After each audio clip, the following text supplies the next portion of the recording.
औज़ुबिल्लाहि मिनश्शैतानिर्रजीम बिस्मिल्लाहिर्रहमानिर्रहीम।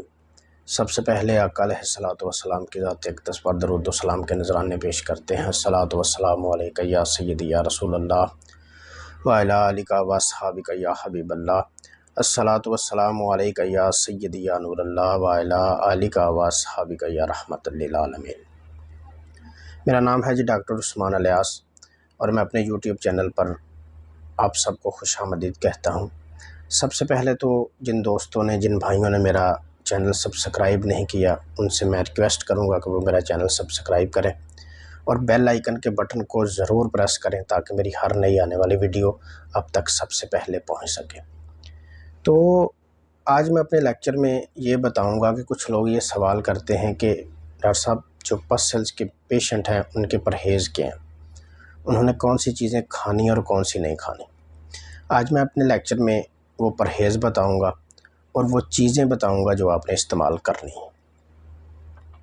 पसल्स का जो पेशेंट है, यानी कि जिसके सीमन में पसल्स आ रहे हैं, उसको चाहिए कि वो दूध और दूध से बनी हुई चीज़ें बिल्कुल बंद कर दे। यानी कि दूध भी इस्तेमाल नहीं करना और दूध से बनी हुई कोई भी चीज़ आपने इस्तेमाल नहीं करनी। बेकरी की कोई चीज़ भी आपने इस्तेमाल नहीं करनी। उसके अलावा आपने जो दालें हैं वो आपने बिल्कुल भी इस्तेमाल नहीं करनी। उसके अलावा तली हुई चीज़ें आपने बिल्कुल इस्तेमाल नहीं करनी। बाज़ार के खाने आपने बिल्कुल इस्तेमाल नहीं करने। कोल्ड ड्रिंक्स आपने बंद कर देनी है। चाय, अंडा, गोश्त, पराठा आपने बिल्कुल बंद कर देना। पालक भी आप नहीं खा सकते, बैंगन भी आप नहीं खा सकते। ये चीज़ें जो मैंने आपको बताई हैं वो आपने बिल्कुल बंद कर देनी है। और इस्तेमाल अब क्या करना है, इस्तेमाल आपने करना है कच्ची सब्ज़ियाँ और पकी हुई सब्ज़ियाँ। ठीक है, पालक, बैंगन के अलावा जो दूसरी सब्ज़ियाँ हैं वो आप इस्तेमाल कर सकते हैं।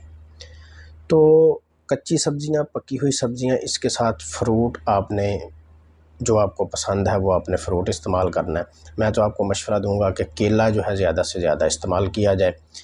तो केले के अलावा भी अगर आप किसी फ्रूट को पसंद करते हैं तो वो फ्रूट आप इस्तेमाल कर सकते हैं। तो इसके अलावा आपने फ्रूट के जो फ्रेश जूस हैं, यानी कि जो घर में निकाल के हम इस्तेमाल कर सकते हैं, वो आपने करने हैं। बाज़ार से कोई भी जूस आपने लेके इस्तेमाल नहीं करना। तो ये चीज़ें थी जो आप इस्तेमाल कर सकते हैं और जो नहीं कर सकते। इसके साथ ही मुझे इजाज़त दीजिए। बहुत जल्द एक नए लेक्चर के साथ हाज़िर होंगे। तब तक के लिए अल्लाह हाफ़िज़। अस्सलामु अलैकुम व रहमतुल्लाहि व बरकातुहू।